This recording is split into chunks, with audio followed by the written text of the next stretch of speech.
一個開放嘅政府咧，就無懼新聞自由嘅。近呢一年咧，我相信咧已經係好多嘅現象咧，都話俾我哋聽咧，其實新聞自由咧係受到好大嘅衝擊。最恐怖嘅地方係乜嘢咧？就係令到你冇晒分寸。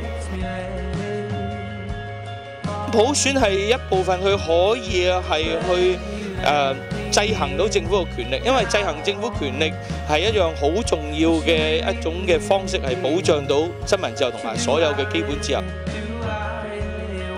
喺普選下邊，咁我哋最少可以令到咧，繼續捍衞新聞自由嘅人咧，同埋繼續去守護良心嘅人咧，係有一個權利同埋有一個合理嘅空間。點解香港新聞自由會受到咁大嘅衝擊咧？其實就係因為我哋冇一個配合嘅政治制度去保障咯。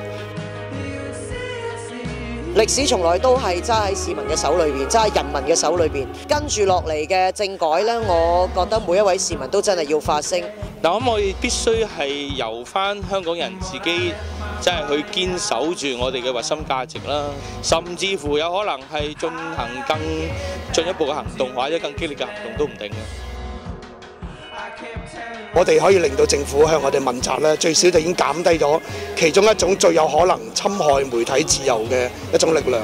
命運我哋都可以反抗咯，咁個政權點解我哋唔可以反抗咧？